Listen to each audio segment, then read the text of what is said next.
فلا تطع الكافرين وجاهدهم به جهادا كبيرا.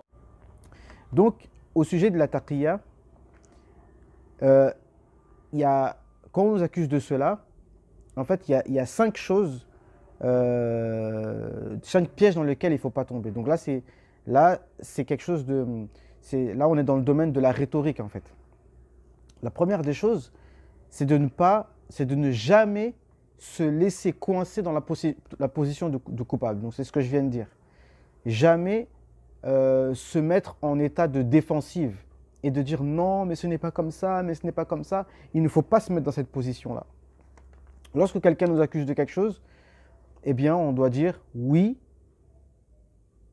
et on va vous expliquer pourquoi ça arrive. Oui, c'est vrai, ça existe. On va vous expliquer pourquoi ça arrive, dans quel contexte, etc. Bon, et après, maintenant, qu'est-ce qu'on fait? D'accord? Mais quand on parle c'est-à-dire, il ne faut pas se laisser accuser. Mais il faut, comme on dit, la meilleure défense, c'est l'attaque. D'accord? Donc après, c'est un long sujet. Donc, mais en gros, il faut comprendre aussi que est-ce que nous sommes dans une situation de conflit ou pas? Est-ce que nous sommes dans une situation de guerre ou pas? Là, je parle d'un certain djihadisme maquisard. Et même si ce n'est pas le fait de musulmans, c'est ce qu'on appelle les maquisards. Même à l'époque de la colonisation, il y avait des gens comme ça. Des gens qui refusaient la colonisation et qui essayaient. Je disais, des gens qui refusaient la colonisation et qui essayaient, par les moyens moyens du bord, de se défendre. Comme les résistants en France à l'époque de l'occupation allemande. Donc, mais que les choses soient claires. Que les choses soient claires. Et ça, je le dis, bon, sans taqiyya, et vous le croyez ou vous ne le croyez pas. Moi, je pense que, et je le pense sincèrement, que la violence, de toute façon, comme je l'ai dit précédemment, nous n'avons pas les moyens. C'est-à-dire, nous qui, je parle de qui? Je parle du monde, de la communauté musulmane en France ou dans le monde, n'a pas les moyens de résister et de faire la guerre à l'Occident. Voilà, c'est ça. Je ne suis pas fier de le dire, mais il faut le dire. Ni militairement, ni même spirituellement. Ni même spirituellement, malheureusement. C'est-à-dire que de toute façon, qu'on le veuille ou non, je ne le souhaite pas, mais la France ne va faire que prendre l'exemple des pays arabo-musulmans, parce que les pays arabo-musulmans, comme l'a dit Alexandre Delval, sont 1000 fois plus anti-islamistes que les États occidentaux. Il faut le savoir. Et donc, pourquoi je disais ça? Parce que je disais que même les invocations que l'on fait contre vous ne sont même pas exaucées. Pourquoi? Parce que même spirituellement, on n'est même plus à la hauteur.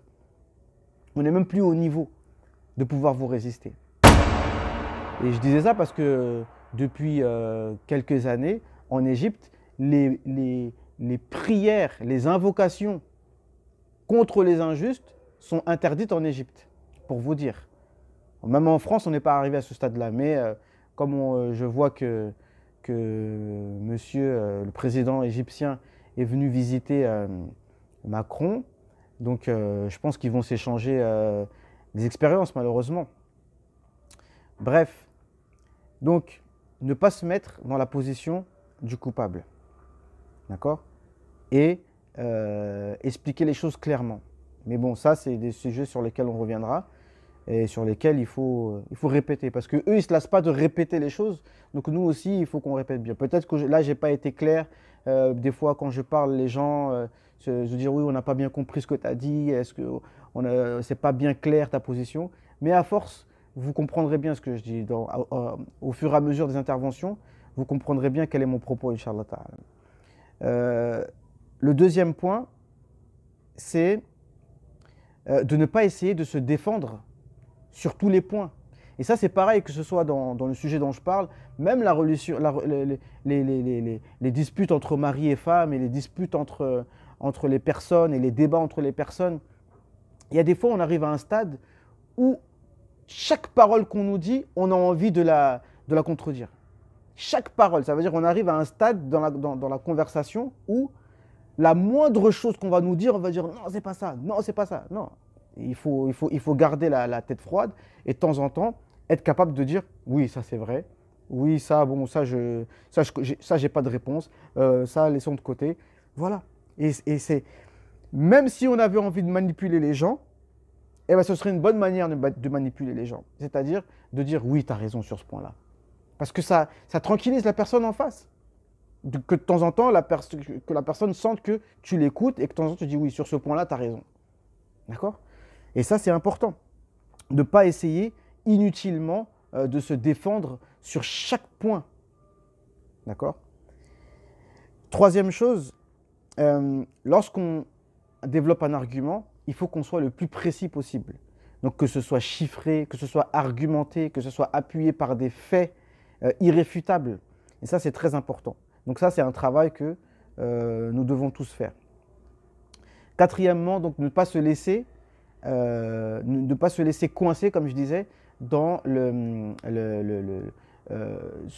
chantage émotionnel. Comme par exemple le chantage à l'antisémitisme aujourd'hui. D'accord ? Aujourd'hui, nous sommes complètement paralysés par certains, c'est comme comment on appelle ça? Tasers. Je ne sais même plus comment on appelle ça.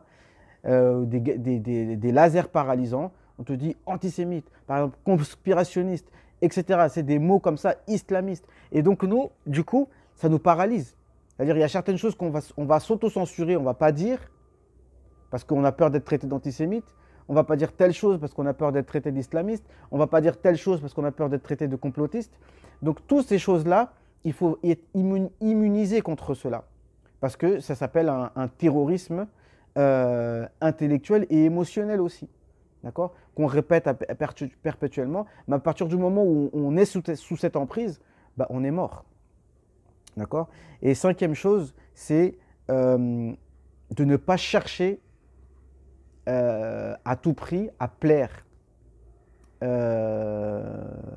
aux autres. Et c'est à long terme de cette manière qu'on se fera respecter. D'accord ? Mais tout en restant respectueux. Le but, ce n'est pas de provoquer pour provoquer. Mais comme j'ai dit au départ, ce n'est pas la peur qui doit prendre les décisions à notre place. D'accord ? Nous devons qu'on soit croyant ou non, le courage est quelque chose qui est toujours respecté.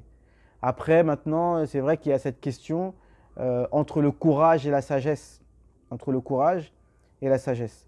Et le frère Mohamed Nazir avait écrit un post sur Facebook qui était très intéressant, où des fois, la limite entre les deux n'est pas très claire. Parce que souvent, on nous parle, non, il faut faire preuve de sagesse, il faut faire attention à sa communication. Hein, mais le terme communication, sagesse, des fois, on ne sait pas trop ce qui se cache derrière. Sans regarder bien sûr dans les intentions des frères. Il faut toujours respecter les positions des frères, par contre. Ça, c'est quelque chose qui est très compliqué et je tiens vraiment à le souligner. C'est que lorsqu'on parle politique, c'est pour ça que ceux qui m'ont éduqué, parce que moi j'ai été, et je resterai toujours marqué par cette éducation que j'ai eue par rapport aux savants et aux chouyours du mouvement Téblir, c'est qu'on ne parle pas de politique. Donc là, effectivement, je fais une entorse à la règle parce que je parle de politique. Mais ce qu'il y a de compliqué dans ça, c'est que quand on parle de politique, tout de suite, ça met de l'animosité entre les gens. C'est ça le problème. Pourquoi ? Parce que la politique, c'est quelque chose de sensible. On rentre vite dans des accusations graves. Oui, tu n'as rien compris. Oui, tu es un traître, etc., etc. Et ça devient vite compliqué. Donc, il faut toujours faire en sorte de respecter les idées, les positions et les décisions que les frères prennent et ne pas s'hasarder à traiter les gens de lâches, etc. Non, ça c'est quelque chose qu'il faut vraiment éviter. فلا تطع الكافرين وجاهدهم به جهادا كبيرا